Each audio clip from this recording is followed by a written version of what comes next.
how's it going?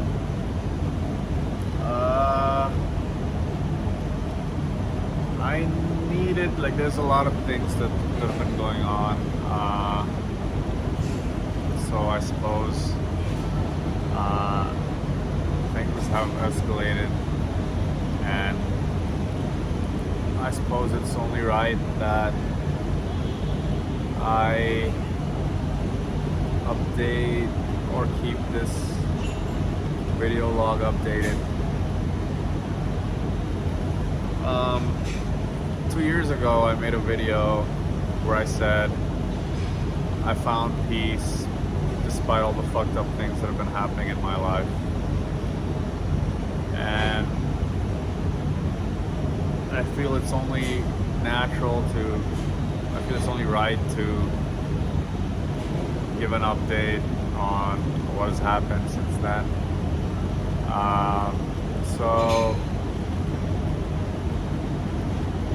Well, let's see. So what was I talking about? Well, I still think the problems that I have, like, are really common, first of all, in society. So I grew up with an abusive father. So there's a history of domestic abuse in my family. So my mother, she passed away last September. She never worked. I asked her, like, why'd you never work? She said, well, when you guys were kids, your father, my husband, said, you've got 2 kids now, just take good care of them for now. So basically, he just didn't let her work. What happened was he abused his role as a provider, like the only person making money in the family. He abused that dynamic, and he, I'm not gonna get into it, but we grew up in an extremely abusive household. My father's not a good guy; he's an asshole. So after the death of my mother, I'll keep it short. I might dig into, like, all the things that I've experienced or gone through in a later video, but right now I'll keep things short. So after the death of my mother, and he's the kind of person, my father, that he would use his role as a provider, like, he would use it against you. So, like, because he paid for everything, like, in our lives, he would use that against us. So anyways, look, the fact that my mother decided to stay with him, that's on her. I don't have to follow that. So after my mother passed away, like, I terminated contact with my father. I blocked him everywhere because in 2020 he blocked me. But you know what? I'll just keep it to what has happened since then. I'll get into the reasons why later. So anyways, I blocked him because I didn't want to talk to him anymore. And you know what? I'll just say it. So in 2020, my sister and I, we were living together, and then we decided in 2020 to move to our own places. So we were in Hong Kong, and obviously our parents were in India. And well, my father, he didn't like that, and he threw a fit, as he always does. Like I said, he's an abusive guy, yelling, screaming at my mother. Started sending nasty text messages to me and my sister, and then he blocked the both of us. And this is the year 2020. At the same time, like, my grandmother and grandfather were in the hospital. They were on their way out, and I couldn't even inquire about their health conditions because he just blocked us. So I could only talk to my mother. So this is the kind of stuff that's, like, actually really normal. Like, so he would, like, emotionally abuse us, verbally abuse us, stuff like that, just to get his way. And over such a small thing, right? Like, over me and my sister not living together. So anyways, he blocked us in 2020. So anyways, now cut to now. So now I was like, fuck it, I've had enough of this man. After the death of my mother, I blocked him. I don't want anything to do with him. And so this was last September. And since then, he's been to Hong Kong 3 times to try and come look for me. Last week on Tuesday, so today's Saturday, last Tuesday, he somehow found where I work. Somehow, I have no idea how, because it's not on my LinkedIn. It's nowhere. Nobody knows it. Somehow, and he showed up to my office, demanding to speak to me, and I was shocked. I did not expect to see him there, and I relented. I said, all right, let's talk for 10 minutes. He said, give me 10 minutes. I said, all right. And I said, I'm gonna call the police. He's like, well, the police won't be able to do anything to me. And I didn't call the police because I didn't want my colleagues and stuff, because after he came to the office, literally he walked in because they let him in because they thought someone's looking for me. So anyways, we went down. I didn't call the police because I also didn't want to make a scene. I didn't want my colleagues to know. It was almost 5. I thought if the police comes, we're gonna be there for an hour. They're gonna see that I'm with the police with my father. It's gonna create a scene. So after we spoke for 10 minutes, he left. I went back to my office, and so he claims to have come to talk to me for 10 minutes. He didn't travel all this way to talk to me for 10 minutes. That's the thing you have to understand. He came, so the reason he said he wanted to talk to me is to tell me that I need to go take care of some paperwork in India, that he has bequeathed some money, bequeathed or whatever that word is, because my mother passed away. It's her wish to leave us some money. I don't care about the money. I don't want to take the money. And he said he came to Hong Kong to tell me that. That's not true. In fact, he had told my sister that, and my sister texted me that. And we know already that this is happening, that there's some money left to us and I have to go collect it. No, you see, the reason why he came here is just to show to me that I cannot hide from him, right? That's the kind of person he is. So it was intimidation, it was stalking, it was harassment. So later that evening, I called the police. I asked him, all right, where are you staying? He said he's staying at a hotel. Later that evening, I called the police, explained the situation to them,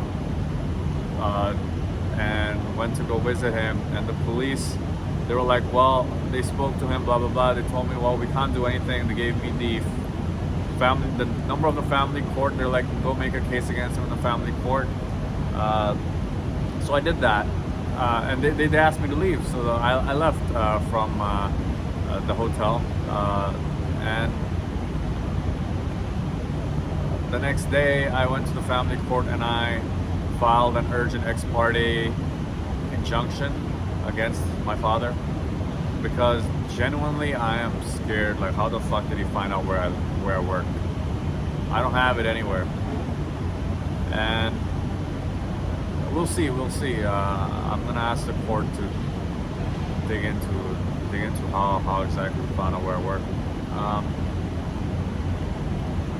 And then I filed it the next day. The judge decided to meet me, so I went to the judge, explained the situation to him, got a court order that says I need to provide more information, which I will. And then at the end, they asked me, did you file a police report? I was like, yeah, I called the police. And they're like, do you have the report number? I was like, well, the police just said they can't do anything, and they asked me to leave. So right now I filed e-report via their website under nuisance. For nuisance includes stalking and harassment behavior. So I filed a case against him. So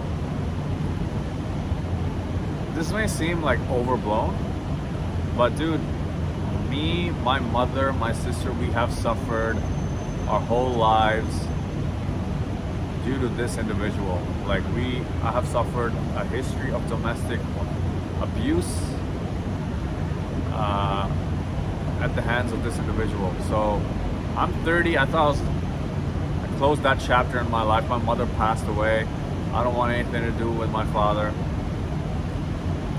The fact that my mother decided to stay with him is something I will never fucking understand. I attribute it to the fact that she was helpless because she had no earning power, no financial means, and Yeah, she was just a simple woman. Simple, really, really simple, unfortunately, right? But that's where things are at. I hope, and I get a feeling that the court will take my side and grant me that injunction because, dude, this individual, I am so tired of being intimidated by this individual, man. I am so tired. I genuinely, I am. I would say I'm close to losing it. I am so close to losing it. I kind of already lost it, man, to be honest. But so I filed. So on Thursday, I got the order.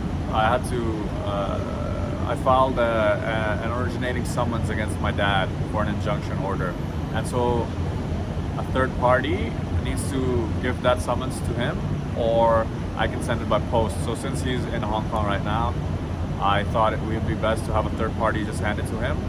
So one of his friends was meeting him that evening, because I asked his friend, like, do you know when my father is leaving?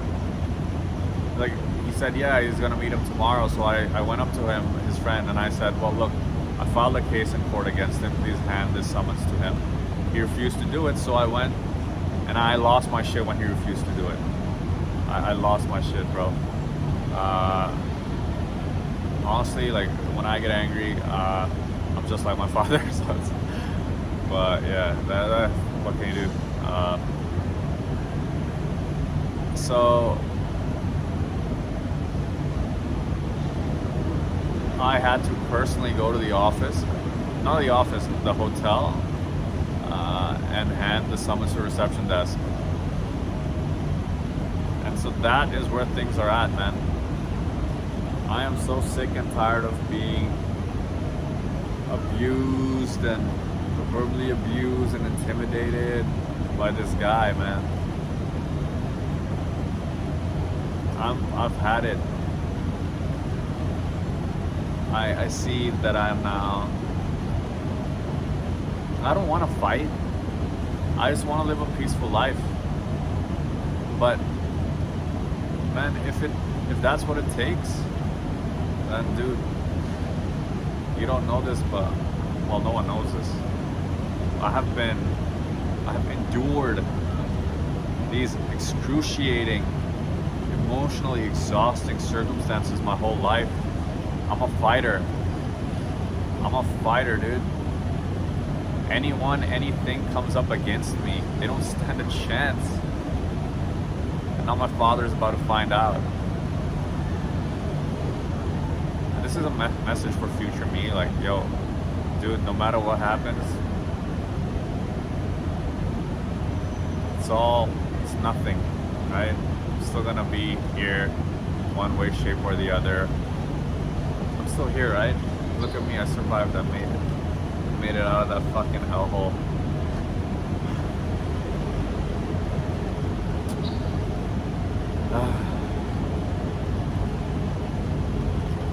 Emotions are running high right now.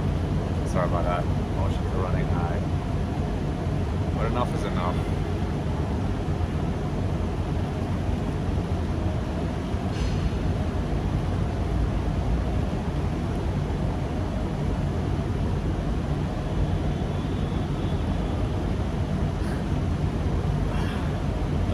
Fuck.